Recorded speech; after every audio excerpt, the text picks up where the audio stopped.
give children like Sam a chance to achieve their dreams. It takes a lot of caring teachers to make school fun. It took a lot of caring people to keep my dream alive. And now, because of them, I can be head of the class. For more information, visit the Jeffrey Modell Foundation at info4pi.org. Things like grass clippings and leaves can contribute. Sooner fans, show your Sooner pride.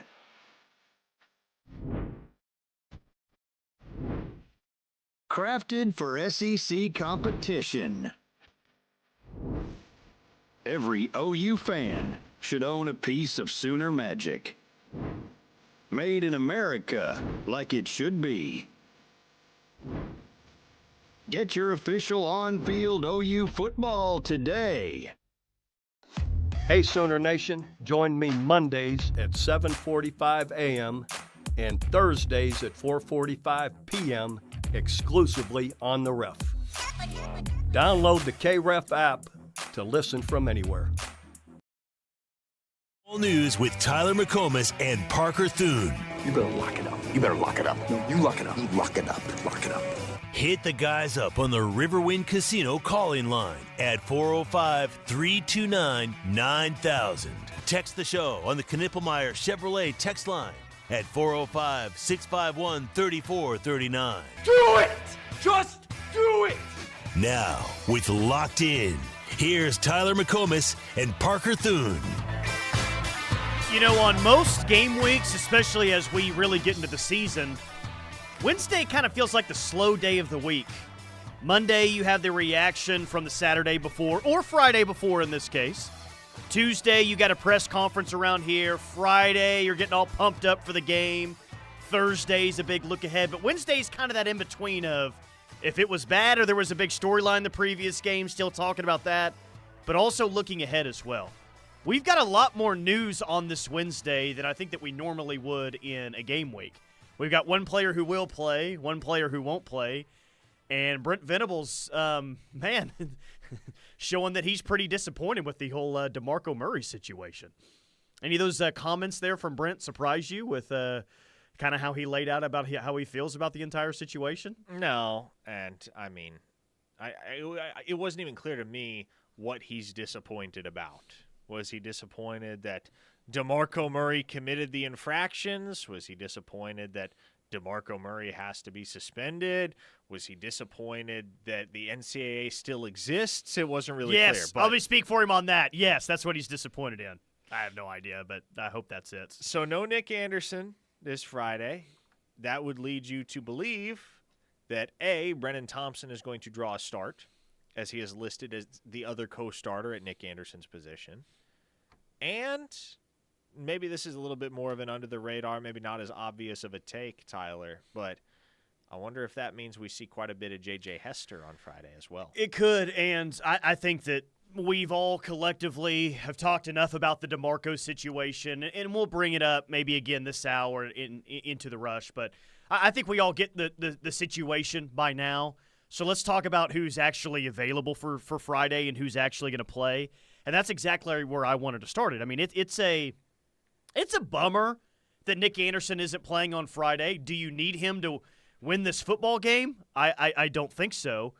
But with Nick Anderson being out this game, what does it do, man? Because that was one of your starting wide receivers. At least I think he was going to be, and I still think at worst he's your number 2 receiver. Yeah. But what this does, first game of the year, is it creates potential opportunities. It does. It creates opportunities for others, and those are the two guys that I'm looking at. Brennan Thompson, who's probably going to start, and J.J. Hester. Both of those guys are really fighting to be that number 3 wide receiver, and now maybe this kind of emerges as one of the more interesting storylines in this game potentially is who has the better game, who has the more consistent game between Brennan Thompson and J.J. Hester.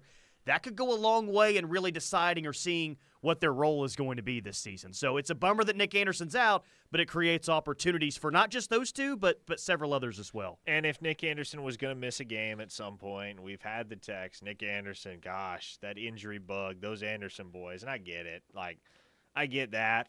Yeah, he has been hurt a little bit more than you'd prefer for him to have been over his first 2 going on 3 seasons in an Oklahoma uniform. But if he was going to miss a game, this is the game to miss, right? Temple scored 14 points across 3 games against Power 5 opponents last year. They went 3-9. They've gone 3-9 each of the past 3 seasons. This is not a good football team. Who knows whether their starting quarterback, whoever that may be, ends up making it through all 4 quarters. They've got 9 new starters on the defensive side of the ball. This ought to be a rout for Oklahoma. It should be a rout. If it's not a rout, then we'll have some concerning conversations Friday night in the postgame show and on to next week as well. But my guess is that it will be a rout because this offense is going to hit on big plays in the passing game. This offense is going to be able to run the ball whenever they want. And that defense, man, is really going to shut down Temple. You mentioned how poor they were against P5 opponents last year. Well, they're not going to face a defense. Temple hadn't faced an OU defense like this. Like they performed very poorly against Power 5 opponents recently. Well, they scored 7 against Miami. They played SMU last year and scored 0, got blanked. This OU defense will be a lot better than that Miami and SMU defense that they saw the year before. So my expectations are very, very high for this defense going into this game. I've predicted a shutout. You've predicted, Temple to score 3 points? I give them a field goal. So we're kind of around the same. Like, you come up with a few takeaways yourself, TFLs, a lot of 3rd and longs for Temple, and not a whole lot of first downs or moving the football consistently. So, yeah, I mean, my expectations are very high for this team going into this game, for sure. Okay, 405-651-3439 is the Knippelmeyer Chevrolet text line. 479 says, where is J.J. Hester from? Well, high school or former college? Yes, there are 2 possible answers. If you're talking about where he's from geographically, where he grew up, where he played high school ball, it's up there in Green Country, the 918, Tulsa, America. He did make a brief stop over at Missouri before transferring to Oklahoma. That's why November 9th, if you're thinking of hot preseason takes, do that J.J. Hester's going to score 3 touchdowns on November 9th. J.J. Hester Mizzou. Renaissance game in the return to Columbia. It'd be amazing. 918 sucks for Nick. Both trees are out. So now it's speed and more speed. Wow. Should be a dynamite passing game. That is true. I think OU's going to hit on some deep balls on Friday. Let me just go ahead and throw that one out. I think they're going to hit on a lot of deep balls this year. I think that's one of the strengths of your quarterback, one of the strengths of this wide receiver core. I think when they want to go bombs away, they're going to have success with that. And I guess the main story today is that Nick Anderson won't play, but it's also a big story that Andrew Anthony will play. Yeah. Because he was your leading wide receiver last year when he went down in the Texas game. And there were some reports out there, hearing some scuttlebutts, that before training camp and kind of throughout the offseason after spring ball, that maybe he had a setback with his injury. And it was unknown at one point if he was going to be available for the start of the season. That's big news for a wide receiver core that's already lost Jaden Gibson for the year. And we'll see. I don't think that this is long-term for Nick Anderson. Can we go ahead and say that? Not long-term for Nick Anderson? I heard he's going to be out for the year. Don't you even play with that one. I don't want to deal with that one today.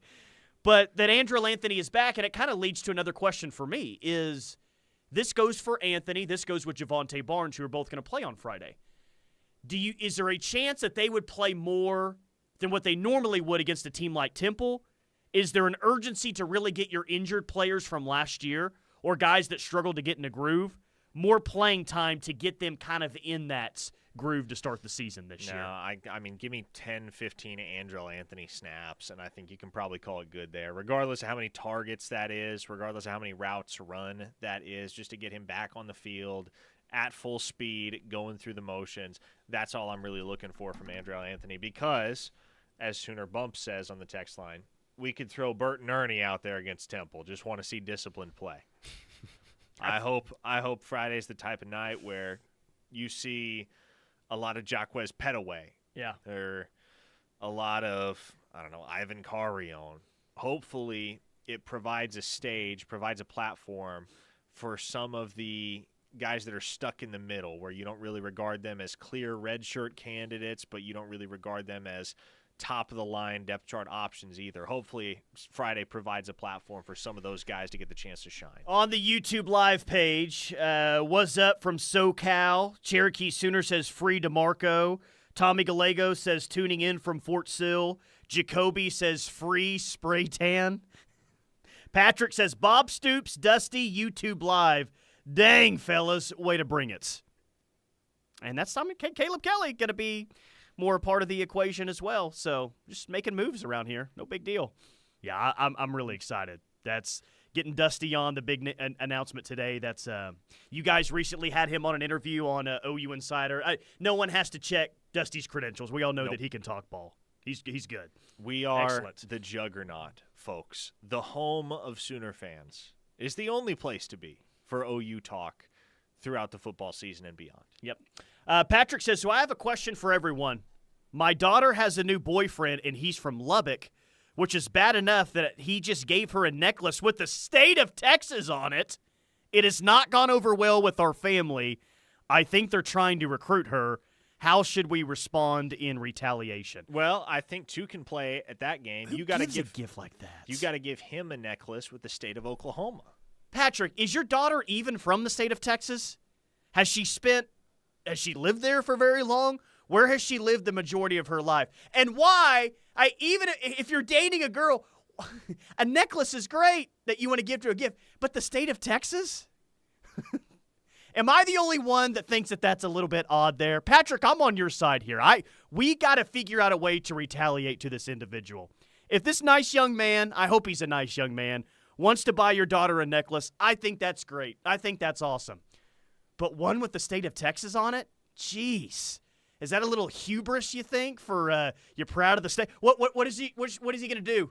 Make her Texas-shaped waffles as well, like you find in half of the hotels across that state? Oh, gosh. What's next? A Bucky's gear? You going to get her Bucky's gear? Parker would probably love that. I need more information on this, Patrick. I don't like the sound of this whatsoever. 918 says you have to fight him, Patrick. Turban Meyer says, wear that thing upside down. Joe Tipton is on it. Is that the Joe Tipton? Yeah, probably. Edit guy Joe Tipton? Probably. He asked, why isn't anyone talking about Danny Okoye anymore? And unfortunately, this is one of the harsh realities of fall camp where if you go 2 or 3 days without mentioning a guy's name, everybody's like, why am I not hearing any more buzz on so-and-so? Well, there are 85 guys on the roster. We don't have time to mention them all of the time. But Danny Okoye, look, he's listed on the initial depth chart, which is more than you can say for either of his other true freshman compatriots in the room, and Taylor Wine and Nigel Smith, or not Taylor Wine, Wyatt Gilmore, excuse me. I got my big white boys mixed up. Yeah, come on. But Danny Okoye is a guy that I certainly can see working his way into a larger role throughout the season if he leverages his opportunities in non-conference play and makes something happen with those snaps that he does get. Because you'll see him. You'll see him in non-con play. The question then becomes, what does that turn into when you flip the page to SEC play? So if I remember correctly, Danny Okoye, I mean, he's going to play Friday in the opener. Last year during the opener, he was in Norman along with who was he with? I forget who he was here with. Oh, he was here with Buma Suna. Terrible way. Daniel Locke-Kumi was here as well. Didn't they both commit at Brent Venable's house the next day? Yes, they did. So last year in the opener, the day after, or maybe it was later that night, Danny Okoye commits to Oklahoma, and then now this year during the opener, he's probably going to see some time out there on the edge of the defensive line. That's pretty cool. And how much will Danny Okoye play once we get into SEC play? I guess we'll see. I think the upside is pretty tremendous there. That's pretty undeniable at this point, what he looks like physically. Yes, as an older freshman, but still a freshman. If he can go out there and really make some high-level plays in the first 3 weeks of the season, then maybe Danny Okoye will really have a chance to get some meaningful snaps in SEC play. But more than anything, man, I'm just excited to see him out there on Friday. And he's a guy, he's one of those guys, Parker, that, you know, if he hasn't been around the program for a long time, if he hasn't been wearing an OU jersey with the same number, at first you might say, who's that? You'll notice Danny Okoye immediately once he runs out on the field. He's not going to be a tough guy to spot. No, he's hard to miss. He is hard to miss. Lloyd says, when do I win the mini fridge or tickets for Friday's game? 5 o'clock today, we'll be giving out the mini fridge. 5 o'clock tomorrow, we'll be giving out the tickets, Lloyd. Best of luck to you. I hope you win it. I hope you win the mini fridge, and I hope that Gunny wins the 2 tickets because he said he wants to take DeMarco to the game on Friday if he wins 2 tickets. Could you imagine that on the Jumbotron? They pan over. There's Gunny and DeMarco sitting somewhere in Section 12. Oh, we got to have a documentary crew with them if that happens. If you could get Gunny and DeMarco watching a football game together, I would like that is the Manning cast on steroids right there. That is so far superior to the Manning cast, which is already a great broadcast, a very novel idea. But I would much sooner watch Gunny and DeMarco than Peyton and Eli Manning. 1-star KW in the 918. The relationship, this is to you, Patrick. The relationship must end unless our secret spy, LaDonna from Lubbock, approved of the relationship. I like that idea. This young man needs to have a one-on-one interview with LaDonna from Lubbock, and LaDonna will ultimately sign off on if this relationship is right or not. I think that's what we got to do. Cherokee Sooner says any guy that gives their girl a Texas necklace drives a squatted truck, and I don't know if I can read the rest of that, but I'll just read #FreeDeMarco. Very nice job, Cherokee Sooner. Yeah, Patrick, we need more information on that because this is very pressing at this moment, this situation that you're dealing with. The Texas-shaped necklace really threw me off there. I know they're proud of their state down there, the Republic of Texas. No other state in the union's better than, by God, the state of Texas, but that's a little odd to me. A little odd. All right, 405-651-3439 is the Knippelmeyer Chevrolet text line. I'll remind you, if you want the official game ball that they're going to be playing with on Friday, it can be yours if you go to biggameusa.com/KREF. That's biggameusa.com/KREF. It's got the OU logo on it. It's got the SEC logo on it as well. Really, really cool gift for any OU fan. All right, when we talk about Flip Watch, I saw a name today being thrown out that, frankly, I did not expect. It'll be a name to know that you already know. But how about this name as a potential flip to OU? I'll tell you who that is coming up next right here on The Ref. Sooner fans, show your Sooner pride.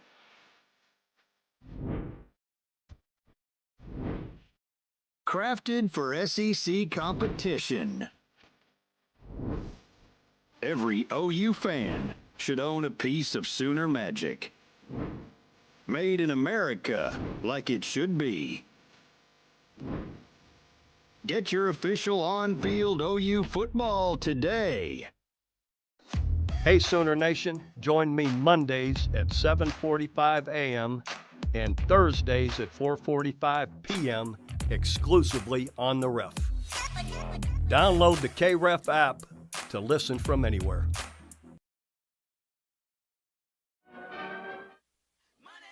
This is Peggy Doviak, and I opened DM Wealth Management because of a horrible experience that my mother had with a stockbroker. I wanted to give people an alternative, a place they could go to understand their money, to know why investment decisions were made the way they were, and to create a financial plan that would help them meet their goals. Most of all, I wanted to help them plan their prosperity. Call me at 405-329-8884 or dmwealth.com. Don't you wish your life came with a warning app? Stop. That dog does not want to be petted. A heads up before something bad happens. You should not send that text. Uh-oh. Life doesn't always give you time to change the outcome, but prediabetes does. With early diagnosis and a few healthy changes, you can reverse prediabetes and prevent or delay type 2 diabetes. To learn your risk, take the 1-minute test today at doihaveprediabetes.org. Brought to you by the Ad Council and its prediabetes awareness partners. Are you tired of overpaying for insurance? Make the switch today and put more money back in your pocket. Right Way Insurance offers unbeatable rates and exclusive discounts. Don't settle for high premiums. Contact Right Way Insurance at 405-607-6014 and start saving on the coverage you need. Affordable protection is just a phone call away with Right Way Insurance. That's Right Way Insurance, your trusted partner at 405-607-6014. At Child Fund, hope means helping millions of children living in poverty worldwide grow up healthy, educated, skilled, and safe. And that means safe at home, at school, and online. Hope means walking this path together, all of us. Because when we work together, we can do so much more. That's right. Hope includes you. Child Fund, because we need each other. Learn more at childfund.org. Get hurt in the game? We tough it out. Feel exhausted? We push on. Feeling down? We pull ourselves up by the bootstraps. But there are times when bootstraps aren't enough. When stress gets to us and we need to talk to someone about what we're really going through. So we're going to reach out, because sometimes mental health is not a one-person job. Visit loveyourmindtoday.org. That's loveyourmindtoday.org. Brought to you by the Huntsman Mental Health Institute and the Ad Council. My daughter was diagnosed with a rare malignant rhabdoid tumor on the spine. They sent her straight to St. Jude. My hope was gone. But when you get there, everyone's like, hey, we're not going to give up. And when you see other people not giving up on your child, that makes all the difference in the world. When I found out I didn't have to pay, I was just grateful. They saved my baby's life. Finding cures, saving children. Learn more at stjude.org. Get on board. The water is open. It's time to go boating and fishing and leave stress in our wake. Feel the wind as we ride and a fish on the line. Reel in our first catch and feel the sun at our backs. It's get out on the water season. It's time to get on board. Find out where to get on board near you. Visit Take Me Fishing and Discover Boating to learn more. And please recreate responsibly. Get on board. Get on board.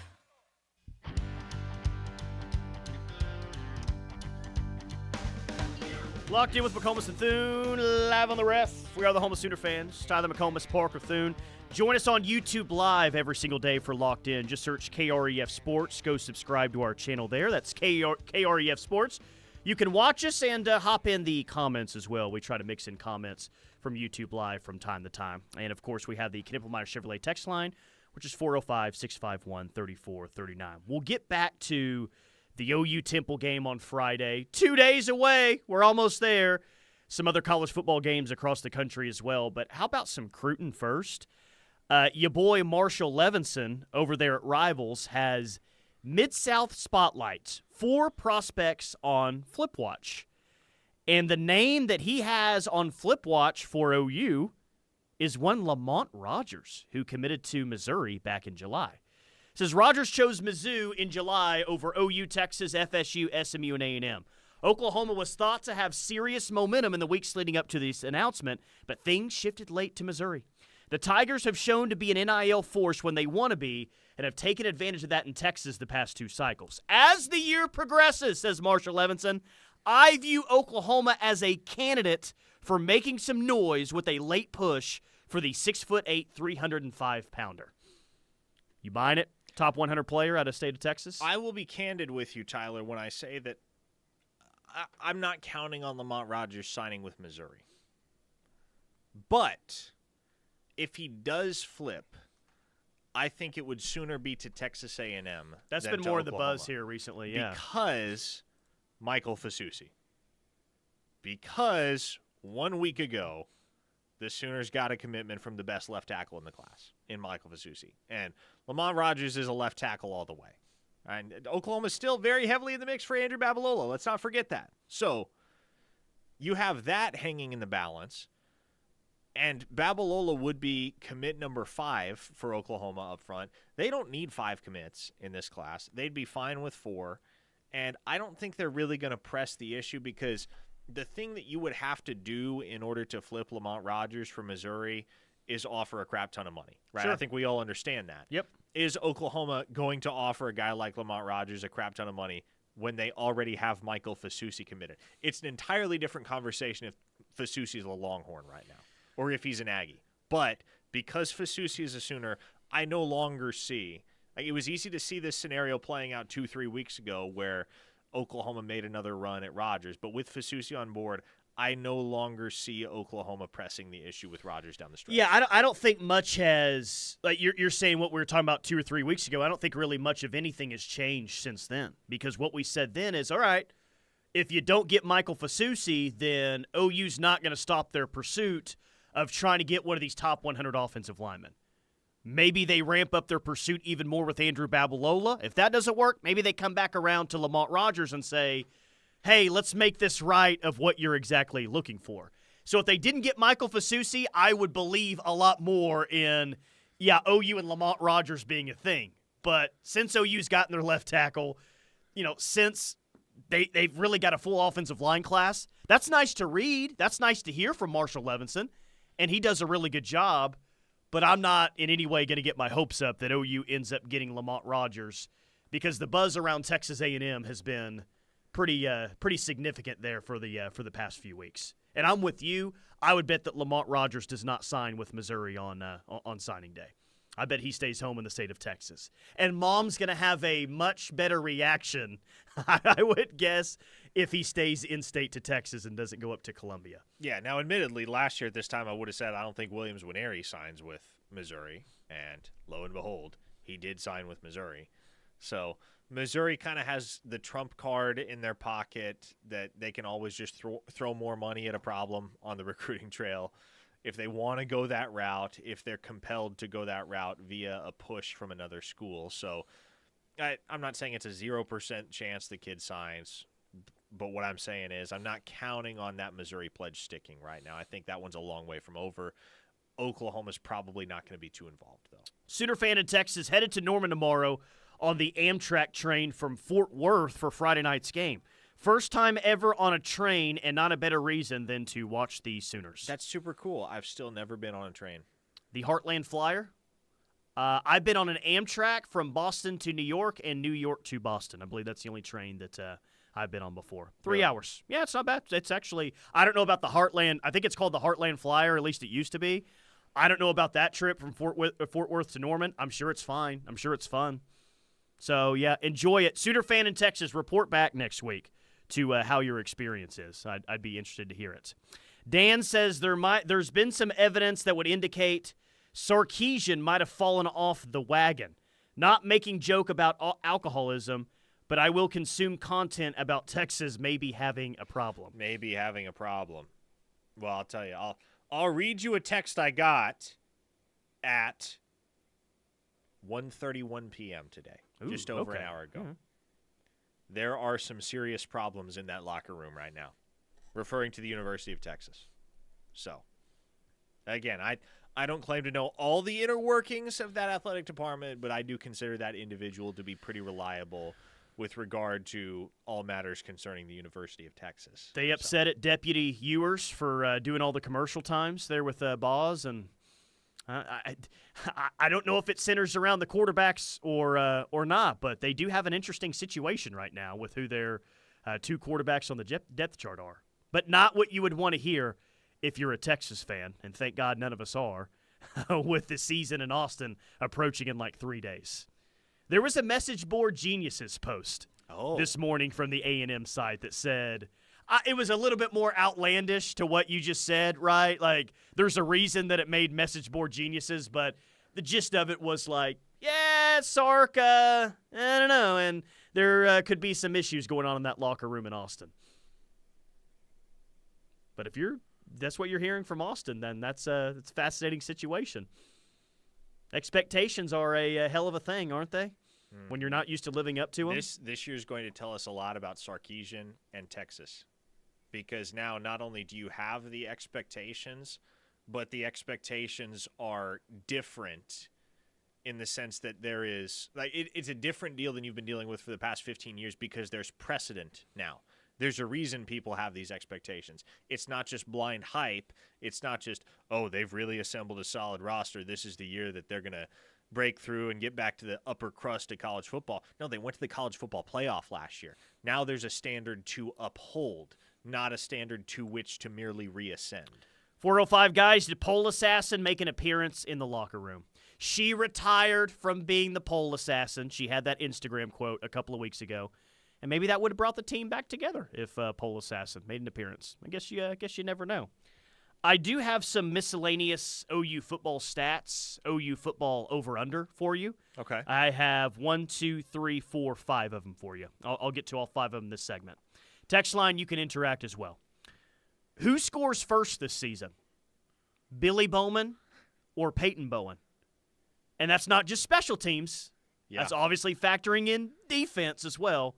Who scores a touchdown first this year out of those two? I think Peyton Bowen scores first. I think Peyton Bowen is in the end zone by the end of non-conference play. On a punt return, interception return, fumble return? On a punt return. Okay. Punt return you think is most likely. Over-under is 0.5. 1,000-yard rushers on this football team this year. Over. I'm taking the over. And outside of Eric Gray, to my recollection, is the only 1,000-yard rusher since 2019 for Oklahoma, save for Kennedy Brooks, who had 3 1,000-yard seasons during his time at Oklahoma. So it's not as much – it's not as commonplace as it once was. I mean, heck, there was a span of 4 years, 2016 through 19, where in 3 of those campaigns, Oklahoma had multiple 1,000-yard rushers. In 2018, Trey Sermon was 53 yards short of giving Oklahoma 3 1,000-yard rushers that year. So it's really gone by the wayside, and that's – it's not really a signal of a major shift in offensive philosophy or overall effectiveness. It's just guys haven't been healthy all season. There's traditionally been more of a committee approach in the very recent years. And I think there's always been, you look at the great Oklahoma backfields of the 21st century, Tyler, there's always at the very least a tandem. Very rarely is it one guy carrying the weight of the whole backfield on his shoulders. So I do think that there will be multiple Oklahoma running backs that eclipse the 600-yard plateau. But I would say confidently that assuming Gavin Sawchuk stays healthy, I believe he goes for 1,000 yards plus. 1984 OU1 says, I'll go with Billy Bowman and on Friday. Saying that Billy Bowman on Friday will be the first between he and Bowen to score. Wow, okay. Interesting. All right. Don't hate it. So you go over 0.5 1,000-yard rushers. I do as well. I think they're going to have one 1,000-yard rusher this year. I would probably go Gavin Sawchuk most likely, but not ruling out Javonte Barnes. I mean, and here's the thing about that. With playing 4 non-conference games, one against Temple, who's not going to be very good defensively, one against Houston, who's not going to be very good defensively, Maine, who's not going to be very good defensively, and Tulane, the best of the 4 non-conference opponents you play, but still a team you should run on. Like, you can really make up a lot of ground and get to a pretty good spot in just those 4 non-conference games alone. Even though your starting running backs may not play a lot in those games, they're still going to be able to play enough to get over the 100-yard mark, I would guess. Like, just those 4 non-conference games could get you in striking distance of having at least one 1,000-yard rusher this year. And frankly, man, like, I know that they're going to use a decent amount of running backs, but shouldn't OU have at least one 1,000-yard rusher this year? They should. I know there's questions on the offensive line. I know they're in the SEC, but this is still Oklahoma, man. You should at least have one 1,000-yard rusher. And another one that has a really good season along with that player as well. Over under 1.5 1,000-yard receivers that this team has this year. Nick Anderson being out for game number 1 could impact this one. I'm going to say under. I'm going to say under because that is one thing where if you look at history, if you evaluate the modern era for Oklahoma football, which I consider to be the last 25 years, the beginning of the Bob Stoops era onward, because that's really the only era in which offensive football, passing offense has been prolific at Oklahoma. I mean, I'm pretty sure Josh Heupel was the first guy in the history of the program to throw for 3,000 yards in a season. Yeah, he broke a lot of records in '99. These days, those numbers are nothing. So, but even as passing offense has grown more and more prevalent and explosive and high octane and productive in the last couple of decades across college football, it's still rarely that you will see multiple 1,000-yard receivers in the same offense anywhere, let alone at Oklahoma. And OU has a bunch of talented dudes on that depth chart. Don't get me wrong. But I also think because there is so much talent across that depth chart, there's going to be a distribution there. And I believe that one guy, and I would probably say Deion Burks. I think Deion Burks is the guy. Like, if you do have a 1,000-yard guy, it's probably going to be Deion Burks. But I think there's going to be enough of a distribution everywhere else that you'll have guys that go for, I would say you'll probably have at least 3-4 guys that go for 500 plus, but I would not bet on seeing multiple 1,000-yard receivers. You know how I feel about Deion Burks, man. And you know how I feel about how I think he's going to be used this year, every which way possible. So I would say that OU has one 1,000-yard receiver this year. And that's not to say that I don't think OU's wide receiver core is going to be really good by taking the under. I do think OU's wide receiver core is going to be really good. You just need Nick Anderson to get healthy and consistently be the best version of himself in year 3. And I think that there's going to be a lot of wide receivers over that 400-yard mark and maybe around that 500-yard mark. You know, can Brennan Thompson get to 1,000 yards? He could. I don't know if he's going to have enough receptions, though, even with the amount of big plays I think he can hit on. I don't know if he'll have the amount of, receptions necessarily to get to 1,000 yards. But do I think he can be around 500 yards, have a decent number of touchdowns, and a yards per catch average that is incredible? Yeah, I think so. So I think Burks is your number one dude. They get him the ball a ton, and they spread the wealth across the board outside that, including maybe at tight end with Bauer Sharp. I know that's a tease, but hopefully that's the case. Over under 9.5. I know this one's difficult. Over under 9.5 regular season interceptions by Jackson Arnold. Dylan Gabriel had 6 last year. Yeah, I would take the over on that. I would take the over, and I think that's just kind of the cost of doing business in the SEC. If Jackson Arnold manages to throw single-digit interceptions, we're talking about a wondrous year in all likelihood at the end of it all for Jackson Arnold. But, look, even Dylan Gabriel, and Dylan Gabriel is one of the most conscientious quarterbacks that college football has seen in the 21st century, one of the guys that is least inclined to turn the ball over, and even he had his moments. And what do you have, 8 picks year 1 at Oklahoma, 6 in year 2, as I recall. And so, yeah, I don't that number's not obscenely high. If Jackson Arnold throws 10, 12, 15 interceptions, I think he's still more than capable of having what most would consider to be an outstanding year as the starting quarterback at Oklahoma. But again, to me, a number like that is just the cost of doing business with SEC defenses. You're going to make some mistakes, and sometimes they won't even be mistakes, Tyler. Sometimes you'll just get beat. You'll get outfoxed. Your receiver will get outmanned by a really good football player in an opposing secondary. Last one, because we're up against it. Over under 0.5 national award winners on this football team this year. Over. Stutzman's winning the Butkus Award. You think so? I think he's got the best chance of anyone. I think Billy Bowman's got a chance with the Thorpe Award, but I think that Stutzman's got the biggest name of any backer returning in college football this year, which I think can matter. So, yeah, give me Stutzman to win the Butkus Award and hit the over on that. Who you got? You got Keltner winning the Groza? No, I was going to say the one that to me is most feasible is Billy Bowman for the Thorpe. Especially to me because he was so close last year. And he wasn't even a finalist, which is crazy. But, when you look at what he did compared to what the Thorpe Award winner, Troy Taylor from Air Force, did, Billy Bowman should have won the Thorpe. And I think a lot of that comes down to campaigning.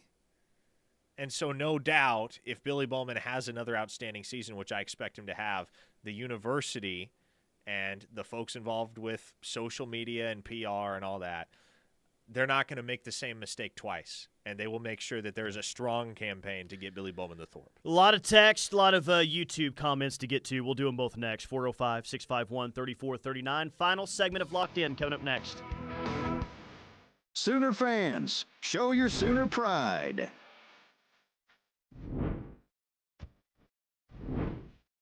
Crafted for SEC competition.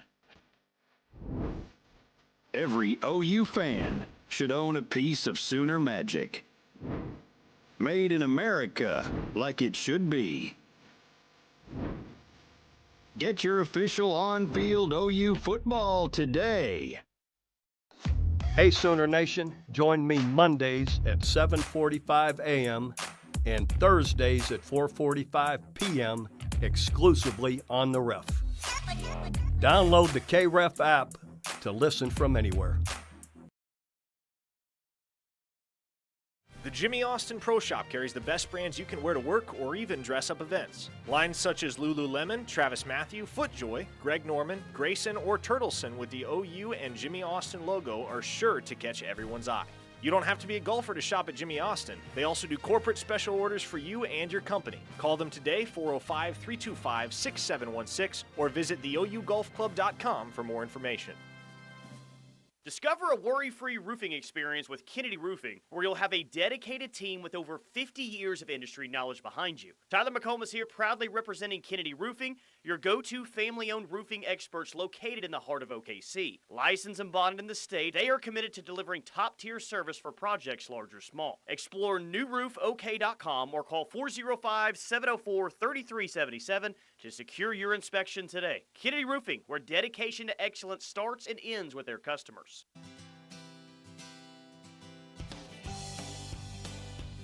Visit Norman encourages you to shop local in Norman this summer. Visit Cayman's on Main Street, your one-stop shopping for men's and women's clothing, accessories, designer jewelry, cosmetics, and home decor. Featuring Peter Millar, Johnny O, Rag & Bone, John Hardy, and much more at Cayman's. For fresh, delicious Italian dining, visit Gabarino's Homestyle Italian. For lunch, dinner, or takeaway, you are guaranteed to get amazing meals from scratch family recipes at Gabarino's.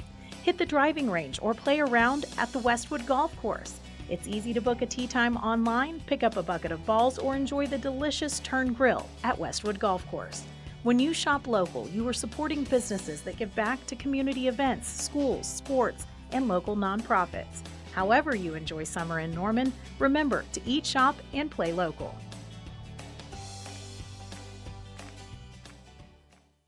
Sooner football is almost here, and the home of Sooner fans has a whole new way to count you down to the new season. The Refs 12 Days of Football. On the 12 days of kickoff, the Ref gave to me A gift today to a lucky member of the Ref Army, including autographed OU footballs, a Ref Army swag bag, mini fridge for your fan cave, restaurant gift cards, and much more for 12 days until the Sooners kick off. 5-star recruits. All you have to do is go to kref.com and click the pop-up register to win one of our 12 prizes. 4 fingers in the air, 3 brothers sell the 2 ponies in the barn, and the Sooners in the SEC. That's the Refs 12 Days of Football. Register for a chance to win at kref.com today. The Ref, the home of Sooner fans. Must be 18 or older to enter. Tired of your current living situation? Now is the best time to make a move. Interest rates are dropping, and Home Creations is offering the best financing around with rates as low as 3.75%. This will save you hundreds per month on your brand new Home Creations home. Live like a champion today by calling Holly at 405-364-9999 for full details. 364-9999 means Home Creations. APR 6.411%.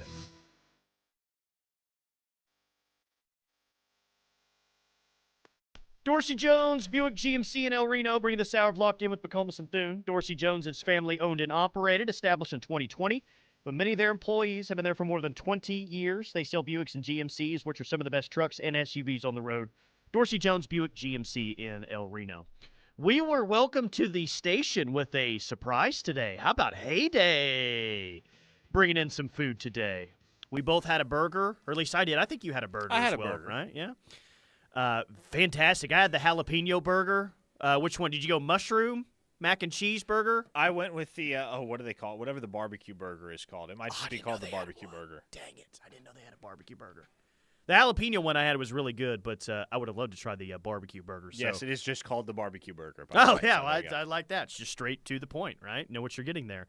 Appreciate Heyday for bringing food in. I would tell people where Heyday's at, but if you ever make trips to Norman, you know where Heyday's at. It's hard to miss. Right off the highway there, right by Indian Hills Road. But Heyday's a really cool spot. We have our Christmas party there every single year. So great fun and great food over there at Heyday, and we appreciate them today. Drake Stoops expected to make the practice squad with the LA Rams. We put that on our Twitter page earlier today, and I don't know if that's been officially reported or not, but let's just say that we have a very, very solid source on that information. We have a very solid source that told us that Drake Stoops is going to sign a practice squad deal with the Rams. So that's awesome news for him. Awesome, awesome news. And just a guy that, man, like you would just want around your facility. Like, does he go on to have a great NFL career? I really hope so.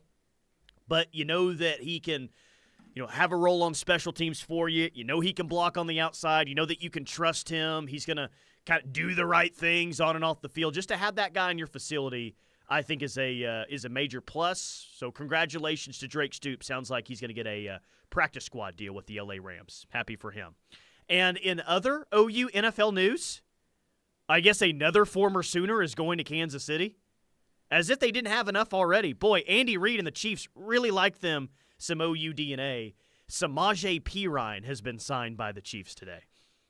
So it feels like about half the ex-OU players in the league are with Kansas City these days. I like to think that Bill Bedenbaugh called in a favor here. Dialed up Andy Reid, said, hey, I'm trying to get Andrew Babalola. Can you guys snag another Sooner for me? Sure enough, Bill. Is he going to be a stud like the rest of the OU players that we have on the roster? Absolutely. We'll bring in Samaje Perine for sure. Okay, to the text line we go. Chonky Chuck says, I know we're all wanting to see Lincoln Riley go down in dominant fashion this Sunday, but what if LSU isn't very good yet? They lost a lot, and it's a neutral site. I don't want to lose to LSU and hear it from USC fans afterwards. What if LSU isn't very good yet? I think at this point in the year, that could be the case. With a defense that's trying to rebuild itself and an offense that's trying to replace Jaden Daniels, I expect a very high-scoring game, like upper 30s, lower 40s, and USC wins this game by – or excuse me, LSU wins this game by about, 3 to 6 points, something like that. I'm expecting a really close game on Sunday night that LSU wins. Really? Yeah. I just think both defenses are bad. Both defenses are bad, but USC is USC. Like, let me put it to you this way. When you take into account the trench play that LSU is going to have versus the trench play that USC that's is the going biggest to have, mismatch on the field. That's probably LSU's best position group, right? Is the offensive line. They're really good there. Well, how many points is that worth to you? Against a USC defensive line that I don't think is going to be probably all that great. I don't know how many points it means for me, but that's probably the biggest mismatch on the field for LSU on Sunday. I mean, that's their best position group against USC will probably be average to below average on the defensive line this year, I would guess. I mean, it's a big factor. I would just also expect USC to score on that LSU defense is the only thing. Yeah, I'm not sold. Text line, what do you think is more likely? LSU wins by at least 2 possessions or USC wins at all? Well, hey, let's make it 3 possessions. I would love if that's the case. Not that I'm not that I'm going to be rooting for LSU very many times this year, but this is the one time where I will be rooting for LSU is when they're playing for USC. So I hope it happens. Okay, the Streak says, who do y'all think should be the sponsor in the overrated Coaches Bowl between USC and LSU? Wet Wipes is one of the options there as the sponsor for the USC LSU game. I like Very that nice. I like that we're just calling it the Trace Armstrong Classic. I think that's appropriate. It's simple. It works, and it's funny. Yeah, it's good. It's good. Also, a lot of class today from the Knippelmeyer Chevrolet text line. Most are saying, look, I don't like Texas either. Do I hope Sark ultimately fails at Texas? Yeah, I do. But the whole alcohol is, that whole alcohol thing, the rumors of that, not funny. Most people are saying, really everyone's saying, I hope that's not true. So good job for everyone showing some class today. And I sign off on that. Like, I'm not rooting for Texas, but at the same time, I don't want Sark to, as a human, I don't want Sark to fall into the hole that he did while he was at USC. I don't think really anyone deserves that. But I guess there's some rumors out there that, the locker room is in a bit of a trouble right now at Texas, apparently. A 405 listener says, guys, USC was awful with Caleb Williams in the soft Pac-12. LSU should easily beat them by 2 scores. Yeah, Caleb Williams is gone from USC. That is true. But LSU doesn't have Jaden Daniels anymore, and he probably had the second most impressive season in LSU football history on the offensive side. So I think LSU too. I think LSU overall, top to bottom, is a better football team. But if you want to bring up the Caleb Williams loss for USC, we got to bring up the Jaden Daniels loss from LSU. And how many first-round wide receivers did LSU have? Did they have one or two this past year? They're losing some real offensive production at the skill position levels. I would guess that LSU finds some pretty good wide receivers this year. But is Garrett Nussmeier Jaden Daniels? No. And what type of player is Garrett Nussmeier? I think that's a pretty big question mark. Here is my prediction. This is going to be the overreaction game. This is going to be the game that, regardless of the outcome, everybody nationally is going to overreact to.